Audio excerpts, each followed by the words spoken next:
목수에서 제가 슈퍼바이저가 되는 과정은 조금 힘들었습니다. 목수로 일을 아무리 잘해도 소용없습니다. 머리 감해. 아빠 얼굴 엄청 까맣다. 진짜 흑인이다. 뭐라고 했어? 그래서 멜라지야. 응. 아빠랑 같이 해볼까? 하나, 둘, 셋. 그래서 멜라지야.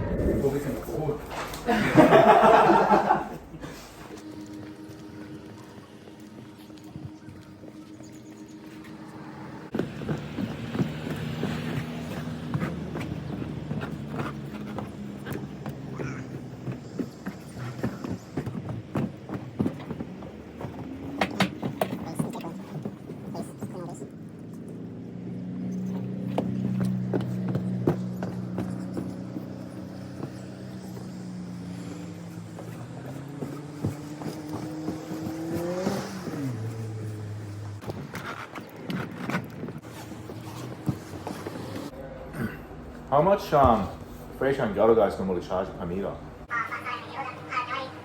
It's like 1 or 2 days job, isn't it? One day, one guy. Yeah, one day, Yeah. one experienced guy, yeah. So it takes more time to set up the scaffold, fucking the A-frame. That's right, yeah. So when you say fucking 9 guys, fucking it's us to send 9 guys. So say probably edge protection and your labor, and Fresh and Ghetto probably say outsourcing, so we pay directly. Yeah, so that, yeah. Yeah. What's that? What are you having? Pork garlic fried. From where? 50 is just around there. Alright, that's good. 저는 여기 머물고 얘네들은 여기서 일하고, 이게 차이점입니다. 에어컨 있는 데서 일하고. 안녕하십니까, 데니스입니다. 지금 현장에서 나와서 회사로 잠깐 가고 있습니다. 회사 직원들끼리 탁구 매치 해가지고 1등한 사람한테 상품을 준다고 하는데, 제가 참여 안 하려고 하다가 지금 다른 볼 일도 있고 회사에, 그래서 현장에는 포맨, 슈퍼바이저 내려놓고 제가 지금 회사로 가고 있습니다. 제가 오늘 준비한 토픽은 어떻게 목수에서 프로젝트 매니저까지 될 수 있는지, 제가 겪은 거를 말씀드리려고 합니다. 그래서 이게 정답은 아니다 라고 말씀드리고 싶고요. 저 같은 경우는 브리즈번에 있는 테이프 목수 과정 2년 코스, 그거를 밟았고요. 그리고 그 전부터 제가 이 건축 건설 이쪽에 관심이 있었고, 한국에서도 제가 대학을 다니지 않았지만 입학을 했을 때 제가 건축학과에, 건축공학과였나요? 다니진 않았습니다. 입학만 해놓고 제가 바로 군입대를 했습니다. 건축학과를 다니진 않았지만 건축에 관심이 있어서 건축학과까지 진학을 했었다. 그게 베이스고요. 그래서 저는 호주에서 이제 건축 쪽을 하고 싶었고, 그러다 보니 아키텍, 건축 설계사라는 학과가 있었는데, 대학교 과정이, 제가 그걸 들어가기에는 영어 점수도 너무 딸리고 학비도 너무 비싸고, 그래서 뭐가 있나 알아보니 아키텍은 이제 설계사고요. 빌더는 건축 시공업자입니다. 한국과 다르게 건축 설계학과랑 건축 시공이랑 완전 구분 지어져 있습니다. 그래서 빌더가 되려면 어떻게 해야 되나 라고 보니, 저렴하면서 이제 기술도 쌓으면서 갈 수 있는 방향이 목수를 거쳐서 가는 방향이었고, 그래서 목공을 전공을 하면서 나는 빌더가 돼야겠다. 제가 저번 영상에서 말씀드렸다시피 목수랑 빌더는 조금 다르다. 목수는 빌더가 되기 위한 과정에 있거나, 아니면은 목수라는 그 직업으로 그냥 목수의 일을 하는 사람을 말합니다. 근데 빌더는 이제 건축이나 건설 시공업자가 됩니다. 모든 분야를 다 아우를 수 있는 그런, 그래서 저는 목수가 되기로 하기보다는 빌더가 되기 위해서 목수 과정을 거쳤다. 그리고 빌더가 또 되기 위해서는 목수로 몇 년을 일하고 슈퍼바이저로 몇 년을 일하고 그런 경력을 가지고 이제 빌더가 될 수 있기에 저는 그 과정을 거쳤습니다. 저랑 같이 2011년에 저랑 학교를 다녔다든지 아니면 제가 2011년에 테이블 시작했을 때 이제 그 호주 친구들, 인터내셔널 스튜던트 말고 호주 친구들 그 중에서 아직도 그냥 목수로만 일하는 사람들도 있습니다. 그게 뭐 좋다 안 좋다라기보다도 그 사람이 그냥 목수라는 직업에 적성이 맞으면 그냥 목수로 계속 일했으면 그때부터 지금까지 일했으면 한 14년 경력의 목수일 텐데 그러면은 페이도 높고 이럴 거라고 생각합니다. 아마 적어도 시간당 60불에서 65불은 받지 않을까요? 만약에 자기 개인 목수 비즈니스를 한다고 치면 한 15년 경력이 돼서 자기 개인 목수 비즈니스를 해서 목수 컴퍼니를 차려서 자기 밑에 새끼 목수들 두고 어프렌티스를 두고 그렇게 빌더한테 일을 받아가지고 이제 하청 받아서 하는 구조로 가면 그것도 이제 한 작은 기업이니까 괜찮습니다. 근데 저는 빌더가 되고 싶었고 그리고 빌더가 되는 과정에서 슈퍼바이저를 거치다 보니 내가 굳이 스트레스 받아가면서 내 사업을 안 해도 여기서 연봉이 요 정도가 되고 생활비 쓰고 하우스 모기지 갚고 여행 다니고 이 정도가 되면 굳이 스트레스 받아가면서 내 사업을 안 해도 되겠다. 대신 여기서 내가 열심히 해서 슈퍼바이저에서 뭐 컨스트럭션 매니저나 프로젝트 매니저나 이런 쪽으로 가서 이렇게 직업을 갖고 살아도 괜찮겠다. 이제 그렇게 제가 생각을 하게 됩니다. 목수에서 제가 슈퍼바이저가 되는 과정은 조금 힘들었습니다.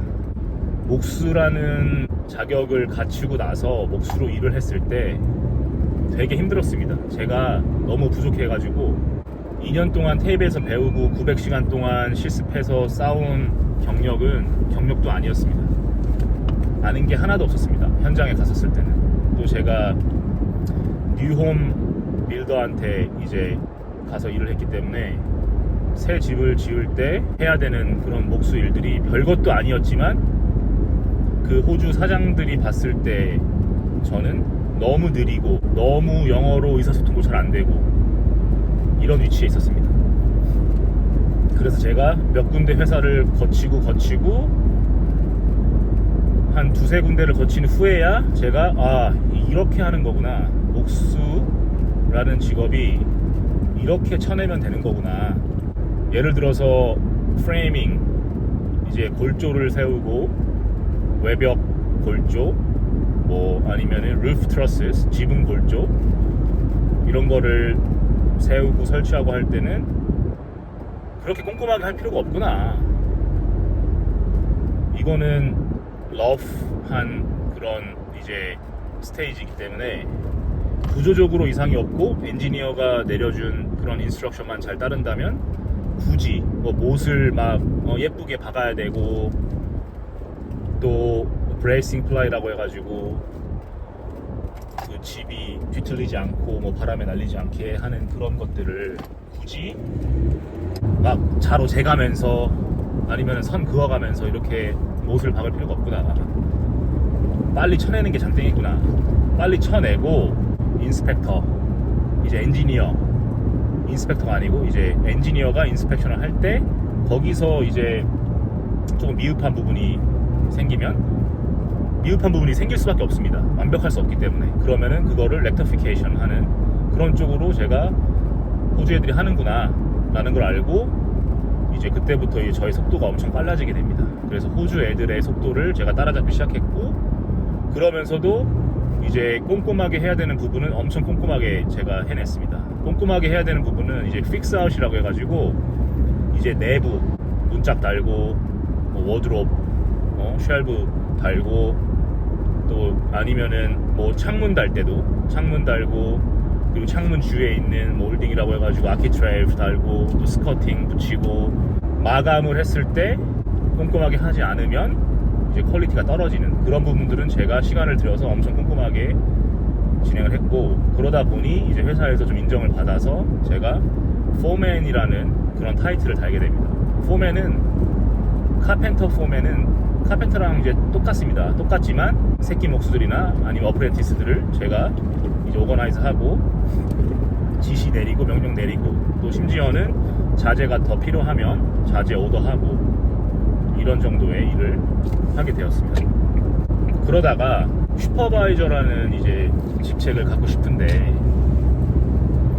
뭐 경력은 이제 포맨 경력이 있기 때문에 이제 포맨에서 슈퍼바이저로 업그레이드할 이제 새로운 지원자를 뽑는다라는 그런 회사가 있으면 지원을 하면 좋겠는데 그런 회사는 거의 없고 그냥 슈퍼바이저로 일했던 경력이 뭐 2년 이상 아니면 4년 이상 뭐 많게는 5년, 10년 이상 있는 사람을 뽑는 구인 광고밖에 없었기 때문에 저는 포맨으로 시작을 하되 이제 슈퍼바이저로 진급을 시켜줄 수 있다는 그런 회사가 있어서 그 회사로 지원을 하게 되고 카펜터 포맨으로 일을 하다가 이제 슈퍼바이저라는 타이틀까지 달게 되었습니다.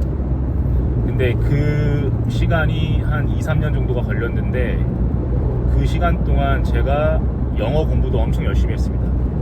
이 스피킹, 이 건설업계에서 흔히 쓰는 그런 용어들 그리고 커뮤니케이션 스킬 제가 아직도 영어가 부족하지만 이런 건축 쪽, 건설 쪽에서는 영어가 좀 그래도 어느 정도 된다고 생각을 합니다. 언어적으로 노력을 한 결과 이제 슈퍼바이저라는 타이틀을 달고 그때부터는 클라이언트들 미팅도 하고 회사 내부의 미팅도 참여를 하고 제 위에 있는 뭐 프로젝트 매니저들 아니면 디렉터들하고도 커뮤니케이션을 주고받아야 되는 위치였기 때문에 영어가 이제 어느 정도 돼야 그 정도 위치에 갈 수가 있다 라는 점을 말씀드리고 영어가 그때도 항상 부족하다고 느꼈습니다. 항상 이제 미팅이나 이런 거를 진행하거나 뭐 참여했을 때 내가 이거 진짜 잘 알아듣는 게 맞나? 한 70%? 80%밖에 못 알아듣는 겁니다. 왜냐면 미팅 한다고 딱 일에 대한 얘기만 하는 게 아니라 뭐 어떻게 지냈고 어떻게 살아왔고 나는 주말에 뭐 했고 우리 애기는 몇 살이 됐고 이제 돌이 지났고 뭐 이런 얘기들을 막 하면서 막 자기네들 개인적인 얘기도 하고 하는데 이 OG 스타일로 애들이 막 Hey mate 하면서 이렇게 하는데 제가 100%는 못 알아듣겠는 겁니다. 그래서 그런 쪽에서 어려움이 있었다. 솔직히 슈퍼바이저로 일을 하게 되고 경력을 1-2년 쌓고 나서 페이라이즈를 안 해주면 다른 회사를 좀 찾아보고 하고 할 수 있는데 자신이 없는 겁니다. 내가 다른 회사 가서 또 다시 시작해야 되는데 또 내가 영어도 네이티브가 아니고 이런 상황에서 새로운 직장에 다시 들어가서 도전을 한다는 것 자체가 되게 부담이고 어렵다고 이렇게 스스로 느꼈습니다. 그래서 저는 회사 옮길 때마다 제가 난 자신 있어. 다른 회사 가서 일을 해야지. 돈 더 준다니까. 그리고 더 좋은 환경이네. 뭐 차량 지원도 해주고 이제 기름 넣을 수 있는 그 퓨얼 카드라고 해서 회사 카드도 주고 뭐 이것저것 대우가 많은 데로 가고 싶은데 저는 내가 옮겨서 들어가서 또 그 적응하고 또 나의 그 언어적인 스킬이나 이런 거가 딸려서 해고당하게 되고 막 이런 경우까지 막 생각하다 보니까 스트레스 받아서 그냥 돈 안 올려주더라도 그냥 버텼습니다. 그러다가 이제 진짜 안 좋은 케이스로 고용주와 고용인 간에 문제가 있어가지고 나오는 경우에는 제가 어쩔 수 없이 일을 구해야 되니까 근데 구할 때 당연히 저도 그전 회사에서 일했던 것보다 더 좋은 대우를 받는 쪽으로 알아봤겠죠. 그러다 보니까 그게 하나 둘씩 이제 다 들어맞아가지고 또 새로운 직장에 가고 그 직장에서 또 높은 직책으로 이게 옮겨간 케이스인데 그래서 슈퍼바이저 일하다가 그 다음에 이제 프로젝트 매니저로 일하게 됩니다. 근데 프로젝트 매니저가 뭐 컨스트럭션 매니저라고 불릴 수도 있고 뭐 프로젝트 매니저라고 부를 수도 있고 아니면은 컨스트럭션 슈퍼바이저가 있고 그 위에 컨스트럭션 매니저 아니면 프로젝트 매니저 이렇게 중간에 또 하나가 이제 있는 경우가 있는데 저는 이제 슈퍼바이저들 포맨 슈퍼바이저 있고 그 다음 프로젝트 매니저가 있는 그런 회사에 이제 들어가게 됩니다. 그래서 그 회사에서 제가 뭐 한 2-3년 일했나요? 2-3년 동안 일하면서 또 또 진짜 많은 걸 배웠습니다. 진짜 제가 부족함을 하나하나씩 채워가는, 그래서 제가 그 정도 시점에 됐을 때 나도 이제 내 비즈니스를 좀 하고 싶다 이런 생각이 있었고, 그래서 이제 빌더 라이센스를 준비를 하고 이제 빌더 라이센스도 취득을 했습니다. 그렇게 해서 저는 이제 개인 사업을 한 1년 정도 했다가 이제 망하고 이제 다시 또 다른 회사로 이제 프로젝트 매니저, 컨스트럭션 매니저로 들어갔는데, 그래서 요약하자면 목수에서 컨스트럭션 매니저 또는 프로젝트 매니저라는 타이틀을 달기 위해서는 목수로 일을 아무리 잘해도 소용없습니다. 나 그냥 그것뿐입니다. 슈퍼바이저가 돼도 내가 일을 잘할 필요는 없습니다. 그러니까 슈퍼바이저 일은 잘해야 되는데 이제 목수 일은 잘할 필요가 굳이 없다. 그러니까 저도 제가 목수 일을 어느 정도 많이 했고 잘한다고 자부하는데 또 지금 막 하라고 하면은 버벅댑니다. 또 하도 안 해가지고, 안 한 지가 너무 오래돼가지고 뭐 내부 벽 세우고 뭐 문짝 달고 이런 거야 뭐 껌인데, 또 막 프레임 세우라고 하고 루프 트러스 하라고 하면은 저도 아마 버벅될 겁니다. 요즘 하우스 디자인하고 제가 10년 전에 했던 하우스 디자인하고 또 다르기 때문에 조금 저도 많이 버벅될 겁니다. 다시 그때로 돌아가고 싶지 않습니다. 저는 다시 목수로 돌아가고 싶지 않다. 하지만 나는 나 스스로 목수라고 생각한다. 내 집은 내가 한다. 다른 사람 집은 직원을 쓴다. 구독 버튼 어떻게 한다고? 구독 버튼 꼭 눌러줘. 사랑해요. 사랑해요. 감사합니다. 하나하나. 아리가또. 아리가또. 고자이마스. 고자이마스. 쎄쎄. 땡큐. 땡큐.